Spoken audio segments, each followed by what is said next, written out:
इस वीडियो में जो मैंने बताया ये एक फाइनलाइजेशन का पार्ट है जो कि हर एक अकाउंटेंट को आना ज़रूरी है। Hello everyone, my name is Chetna Sugandhi. आज फिर से हम टैली के एक बहुत इंपॉर्टेंट टॉपिक के ऊपर डिस्कशन करेंगे एंड प्रैक्टिकली देखेंगे। अगर आप एक एज अ अकाउंटेंट हो तो इस ट्रांजैक्शंस को मे भी आपने ऑब्जर्व किया होगा कि जब भी बिजनेस में कोई फिक्स्ड एसेट परचेस होती है तो उसकी एंट्रीज कैसे की जाती है। अब वो फिक्स्ड एसेट परचेस तो की है, लेकिन उसके सामने अगर लोन लिया है तो उसे कैसे बुक करना चाहिए। अच्छा, लोन लिया है तो एवरी मंथ उसके EMIs जाएंगे तो उसकी एंट्री कैसे होती है। अब EMI जा रहे but end of the year उस EMI में प्रिंसिपल एंड इंटरेस्ट ऐसे दो अमाउंट होती है, तो इस दोनों को हमें बाइफर्केट करना है एंड उस इंटरेस्ट को हमें अप्रोप्रिएट लेजर में ट्रांसफ़र करना होता है। तो ये सब के ऊपर आज हम डिस्कशन भी करेंगे एंड प्रैक्टिकली टैली में देखेंगे कि कैसे एंट्री पास की जाती है। एंड इस टॉपिक के ऊपर आप जब भी एंट्रीज़ करोगे इस तरह की, तो आपको दो चीज़ का बहुत ज़्यादा ध्यान देना है। एक, अगर आपका बिजनेस अगर आप एक एज अ बिज़नेस ओनर भी इस वीडियो को देख रहे हो तो आपके लिए ये बहुत इंपॉर्टेंट है कि आपका बिज़नेस एक एज अ प्रोप्राइटरी है, तो जो एंड ऑफ द ईयर हमें इंटरेस्ट की एंट्री पास करनी होती है उसका जो इफेक्ट है वो अलग होगा। एंड अगर आप एक कोई अलग एंटिटी लाइक फर्म है या प्राइवेट लिमिटेड कंपनी है या LLP है, कोई भी अदर देन प्रोप्राइटर है, तो उसमें जो इंटरेस्ट का बाइफर्केशन होता है वो उसकी जो एंड ऑफ द ईयर जो ट्रांसफ़र होती है उसका जो इफेक्ट है वो अलग लेजर में जाता है। तो अगर आपको वो सब जानना है तो इस वीडियो को एंड तक ज़रूर देखें, बिकॉज वो इस वीडियो का एंड इस पूरे ट्रांजैक्शंस का मेन पॉइंट है एंड यहाँ पे बहुत सारे लोग 100% गलती करते हैं। तो चलिए without any further discussion and delay हम स्क्रीन पे आते हैं एंड देखते हैं कि एंट्रीज कैसे पास की जाती है एंड उसके क्या इफ़ेक्ट्स होते हैं। तो सबसे पहले मैंने टैली डेटा ओपन कर लिया है, हम बैलेंस शीट में जाएंगे।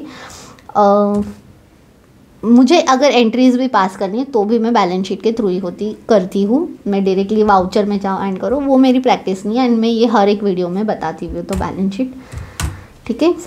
अब मुझे एक एंट्री पास करनी है, ठीक है।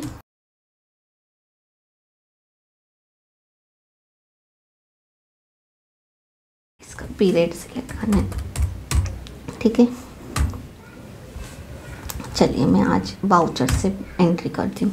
अब मैंने एक ट्रांजैक्शन है कि फिक्स्ड एसेट परचेस हुई है अमाउंट ₹10 लाख, ठीक है। तो हम उसकी एंट्री डालेंगे। अब अगर परचेस हुई है तो आप परचेस लेजर में भी डाल सकते हो या फिर आप JV भी कर सकते हो। मैं JV में डाल रही हूँ, ठीक है। अब डेट हम, ठीक है, मैं फ़िलहाल लेजर एसेट परचेस ही रखती हूँ, ठीक है। किस में जाएगी? Fixed asset, okay. कितने की? 10 लाख। क्रेडिट कैसे की? बैंक के थ्रू, सॉरी, यस। अब मेन पॉइंट आ जाता है कि हमने एसेट परचेस की, अब उसकी एंट्री डालनी। अब मान के चलिए आपके पास में इनवॉइस है। फिलहाल मेरे पास कोई इनवॉइस नहीं है बट मैं कंसेप्ट के लिए आपको बता रही हूँ। मान के चलिए आपके पास में एक इनवॉइस है। अब इनवॉइस के ऊपर कोई ना कोई कंपनी का नाम तो होगा, तो आपको यहाँ पे जो करना है क्रेडिट करना है किसी क्रेडिटर्स को। अब मान के चलिए मैं यहाँ पे एसेट क्रेडिटर्स करके एक लेजर बनाती हूँ एग्जाम्पल के लिए, ठीक है। इसे मैं करूँगी सन्ड्री क्रेडिटर्स में खड़ा, ओके। क्यों? क्योंकि मेरे लिए तो ये लायबिलिटी मुझे पे करना है इसलिए, ओके। 10 लाख। अब ये हमारी परचेस की तो एंट्री हो गई, ठीक है। अब हम चलते हैं बैलेंस शीट में। अब आपको आगे का वहाँ समझाती हूँ। यहाँ हमने एसेट परचेस की एंट्री तो डाल दी, ठीक है। अब देखिए एसेट परचेस में हमारी ये एंट्री हो गई परचेस की। अब हमें इस क्रेडिटर को पेमेंट करना है। अब इसे पेमेंट करने के लिए हमने लोन लिया था, अब उस लोन की एंट्री होगी, ठीक है।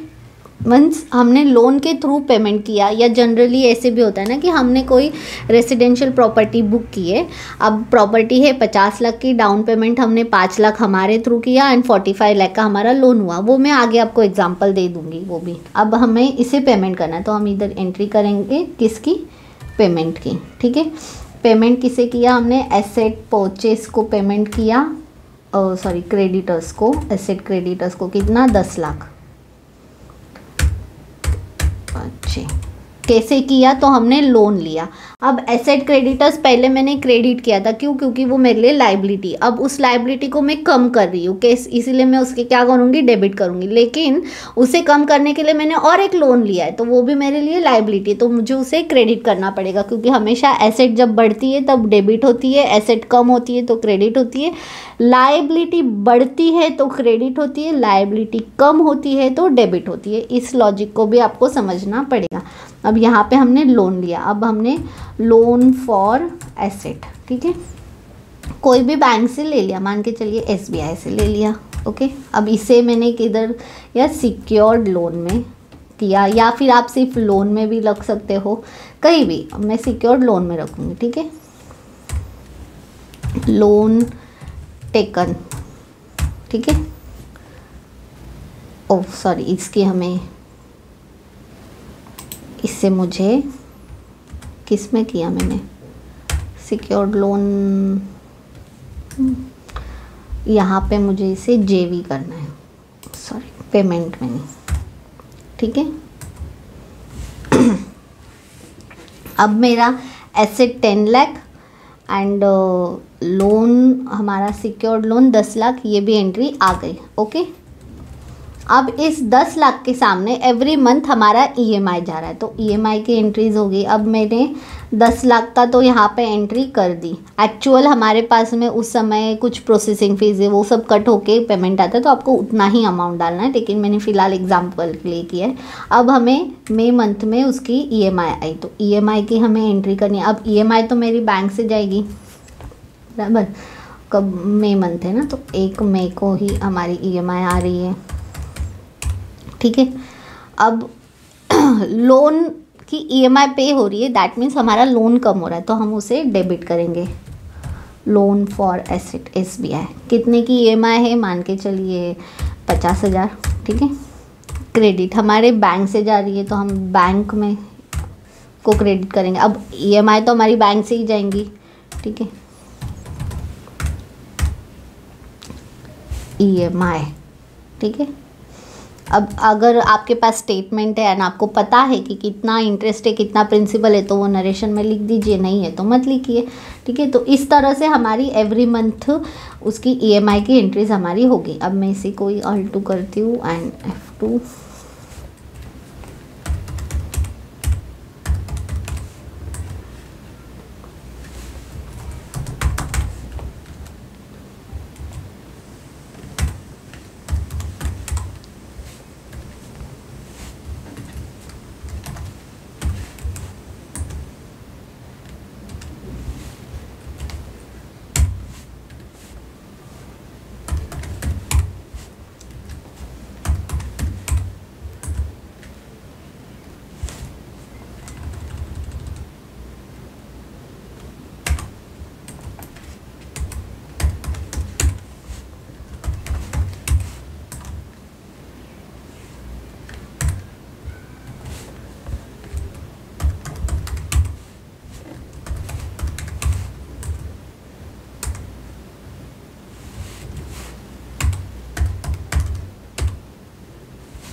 ठीक है। तो हमने ये पूरे साल भर की EMI की एंट्रीज डाल दी। अब 31 मार्च को जब मैंने EMI की एंट्री डाली, जो पेमेंट हुआ बैंक से, अब उसी में मुझे बुक करना है कि पूरे साल भर में हमने 50,000 का EMI तो पे किया, मीन्स हमने 10 लाख में से 5.5 लाख तो पे किए, लेकिन ये 5.5 लाख पूरे ही कम नहीं हुआ है। मुझे जो स्टेटमेंट मिला उसमें मुझे दिख रहा है कि अभी भी मेरा 7 लाख आना बाकी है। मीन्स कहीं ना कहीं मेरा इंटरेस्ट का पोर्शन भी तो गया है। तो 4.5 मुझे दिख रहा है कि 10 में से 5.5 गए, 4.5 बचा है। अगर हमने ये किसी से पर्सनल किसी पर्सन से लिया होता तो ठीक था, लेकिन अगर हम बैंक से ले रहे तो आपको पता होगा वो प्रिंसिपल एंड EMI लेती है। एंड स्टार्टिंग के डेज में, स्टार्टिंग के ईयर में तो आपका जो इंटरेस्ट पोर्शन है वो ज़्यादा होता है, प्रिंसिपल कम होता है। अब इसमें से हमें पता चला कि इसमें 5.5 में से लगभग 1.5 लाख जो है वो तो इंटरेस्ट अमाउंट है। अब हमें उसे ट्रांसफ़र करना है। अब अगर ये बिजनेस है, प्रोप्राइटरशिप नहीं है, एंड जैसे मैंने बताया ये मशीनरी के लिए लोन लिया है, तो इस इंटरेस्ट को मुझे ट्रांसफ़र करना होगा मेरे PNL में। क्यों? क्योंकि ये बिजनेस से रिलेटेड है। हम यहाँ पे एक JV डालेंगे, Alt A करेंगे और डेट हमारी होगी 31 मार्च। ठीक है, यहाँ हम इंटरेस्ट को ट्रांसफ़र करें तो इसीलिए interest on loan for asset SBI loan. ठीक है, इसे मैं किस में डालूँगी? फाइनेंशियल कॉस्ट में डाल दूँगी। ठीक है, अब कितनी अमाउंट है? तो 5.5 लाख में से 2 लाख रुपया जो है हमारा इंटरेस्ट है।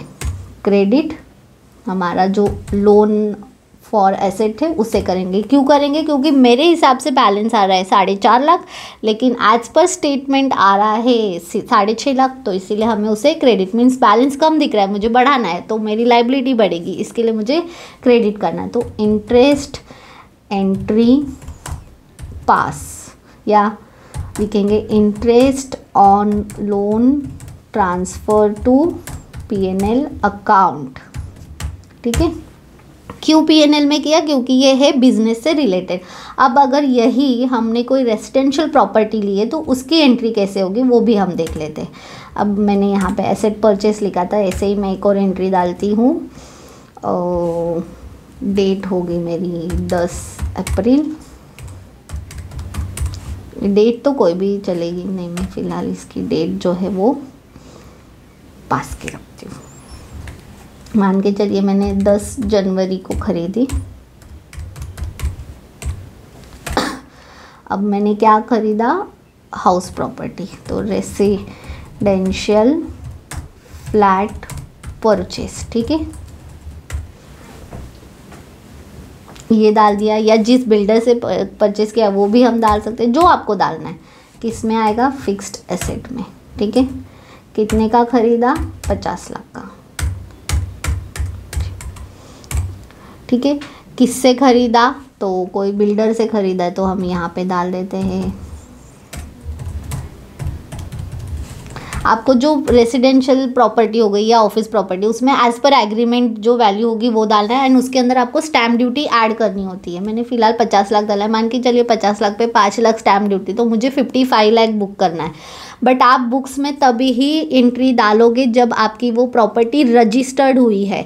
अगर आपने सिर्फ टोकन अमाउंट दिया है एंड आपकी अभी तक रजिस्ट्रेशन नहीं हुई है, चाहे आपकी 50 लाख की प्रॉपर्टी है, आप कोई लोन नहीं ले रहे हो एंड आपने 45 लाख का पेमेंट कर दिया लेकिन रजिस्ट्रेशन नहीं हुआ है, तो भी आप उसकी एंट्री फिक्स्ड एसेट में नहीं डालोगे। अगर बैंकिंग के थ्रू गई है तो वो आपकी एक एज ए इन्वेस्टमेंट दिखेंगी, फिक्स्ड एसेट में नहीं दिखेगी। फिक्स्ड एसेट में तभी जाती है स्पेशली रेसिडेंशियल प्रॉपर्टी, या फिर और भी जहाँ पे आपको इनवॉइस मिलता है, या फिर रेसिडेंशियल प्रॉपर्टी में जब तक वो एग्रीमेंट आपके नाम पे नहीं बनता। रजिस्ट्रेशन मस्ट है स्पेशली इन रेसिडेंशियल या any land and building related property. ठीक है, अब लोधा बिल्डर, ठीक है, इसे मैं करूँगी सन्ड्री क्रेडिटर्स में फ़िलहाल।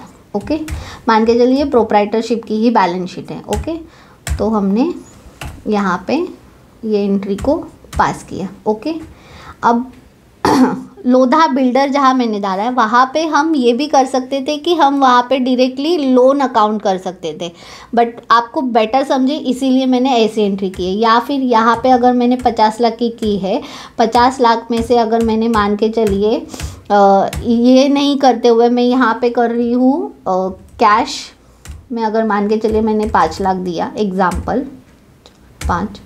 ओके, एंड यहाँ पे मैंने लोन ले लिया, तो loan against loan for housing loan. ठीक है, हमने हाउसिंग लोन क्रिएट किया, किधर से किया, बैंक ऑफ इंडिया से, ठीक है। तो यहाँ पे ये हो गया ये सिक्योर्ड लोन, ठीक है। ये एंट्री हमने क्रिएट कर दी। तो ये भी एंट्री हम ऐसे भी डाल सकते हैं कि हमने कैश में उसको पास किया, हाउसिंग लोन मेरा आ गया 45, तो डायरेक्टली मेरा लोन अभी खड़ा हो जाएगा, ठीक है। अब ये एंट्री हमारी हो गई फिक्स्ड एसेट परचेस की। अब हमें लोन में आप देखोगे सिक्योर्ड लोन में हमें लोन फॉर एसेट तो हमने जो देखा वो था, अब हाउसिंग लोन पीओआई, ठीक है। अब 45 का हमारा लोन भी खड़ा हो गया। अब हमारी फरवरी से या मार्च मंथ से हमारा ईएमआई, मार्च मंथ में मेरा एक ईएमआई गया, ठीक है।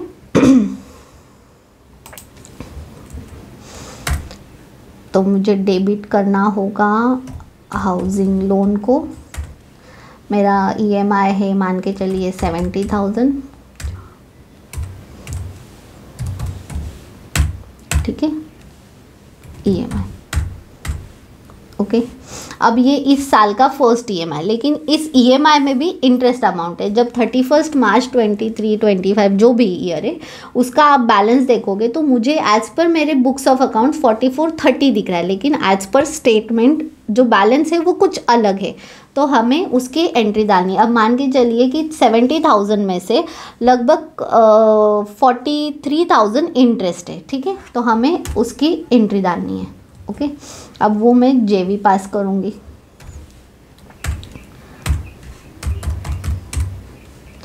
अब ये जो इंटरेस्ट है ये है हमारा हाउसिंग लोन पे, तो हमें इसे डेबिट करना है और सी करेंगे हम इंटरेस्ट ऑन हाउसिंग लोन, ठीक है। अब ये जो इंटरेस्ट है, क्योंकि ये रेजिडेंशियल प्रॉपर्टी है एंड प्रोप्राइटरशिप बिजनेस है, इसीलिए इसे मैं डालूंगी हमारे ड्राइंग में, ठीक है। अब यहाँ ड्राइंग नहीं है तो हमें क्रिएट करेंगे, ठीक है। ड्राइंग हमेशा कैपिटल अकाउंट में होता है, तो ड्राइंग में डालेंगे। आप डायरेक्टली कैपिटल में भी डाल सकते हो, बट अल्टीमेटली इसे ट्रीट किया जाता है एक एज अ ड्राइंग। तो मैंने बताया 43,000 इंटरेस्ट है। क्रेडिट किससे होगा, लोन को होगा। क्यों होगा, क्योंकि मेरे बुक्स में लोन का जो क्लोजिंग बैलेंस है वो कम दिख रहा है, बट एक्चुअल में एज पर बैंक स्टेटमेंट ज़्यादा है, तो मुझे उसे बढ़ाना पड़ेगा इसीलिए, ठीक है। तो interest on housing loan transfer to drawing हो गया।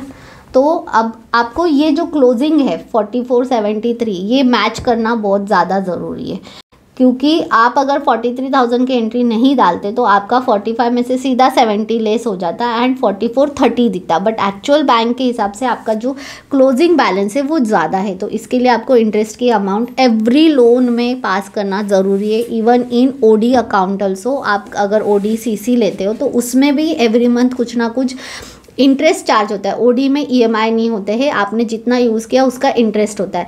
तो अगर आप बिज़नेस के लिए यूज़ कर रहे हो एंड अगर आपका वो इंटरेस्ट जा रहा है तो उस इंटरेस्ट को मंथली आपको पीएनएल में ट्रांसफ़र करना है। बट जहाँ पे बात आ जाती है आपकी मंथली ईएमआईज जा रहे हैं तो end of the year closing के लिए आपको इंटरेस्ट की एंट्री डालना मस्ट होता है, क्योंकि वो आपका एक एज अ एक्सपेंस है, तो उसे आपको राइट लेजर में ट्रांसफ़र करना ज़रूरी है, तब जाके आपकी जो बैलेंस शीट है वो फाइनल होती है। एंड ये भी एक फाइनलाइजेशन का पार्ट है। इस वीडियो में जो मैंने बताया ये एक फाइनलाइजेशन का पार्ट है जो कि हर एक अकाउंटेंट को आना ज़रूरी है। तो हमने आज कवर किया कि अगर फिक्स्ड एसेट परचेस की है, अगर बिजनेस यूज़ है तो उसकी एंट्रीज कैसे होती है, लोन लिया तो कैसे होती है, लोन को क्लोज कैसे करते हैं, ईएमआई की एंट्री कैसे होती है, इंटरेस्ट को कैसे ट्रांसफ़र किया जाता है, उसके क्या लेजर्स होते हैं, क्या इफेक्ट्स होते हैं। एंड सेम अगर प्रोप्राइटरशिप बिजनेस है एंड अगर कोई रेसिडेंशियल प्रॉपर्टी या पर्सनल यूज़ की कोई भी प्रॉपर्टी परचेस हो रही, फिर इसमें कार भी आ जाती है, तो कार के अगेंस्ट में भी लोन लिया जाता है, तो उसका भी ट्रीटमेंट आपको इसी तरह से करना है। सो आई होप कि आपको ये समझ में आया होगा। अगर फिर भी कुछ डाउट है देन हमें कमेंट करके ज़रूर पूछें, मैं ज़रूर उस पर वीडियो बनाने की पूरी कोशिश करूँगी। वीडियो अच्छी लगी, यूज़फुल लगी तो चैनल को ज़रूर सब्सक्राइब करें। फ्री में अकाउंटिंग सीखना चाहते हो, एकदम की टू की, आपको नहीं पता कि टैली यूज़ कैसे होता है तो जाइए, डिस्क्रिप्शन में हमारे दूसरे चैनल की लिंक दी है जिसमें कि मैंने फ्री में सारे कोर्सेज़ को पब्लिश किया है, तो जाइए एंड फ्री में सीखिए। बिकॉज मेरे पास में ऐसे काफ़ी सारे लोग आए थे जो कि 10th के बाद 12th के बाद MS ऑफिस एंड टैली सीखने के लिए 10-10, 15-15 हज़ार की फ़ीस मार्केट में देते हैं। मैं उसके अगेंस्ट में नहीं हूँ, लेकिन ये सारी चीज़ें मैं फ्री में प्रोवाइड करना चाहती हूँ। तो जाइए एंड चेक कीजिए, एंड अगर उसमें भी आपको कुछ डाउट्स है देन हमें कमेंट करिए, हम पूरी कोशिश करेंगे आप तक वो सारे वीडियोस पहुंचाने की। सो वीडियो अच्छा लगे तो चैनल को सब्सक्राइब कर लेना, अपने कॉन्टैक्ट्स में से ज़रूर शेयर करें। टिल देन थैंक यू, नमस्ते। फिर मिलेंगे कोई ऐसे ही इंफॉर्मेशनल वीडियो के साथ में।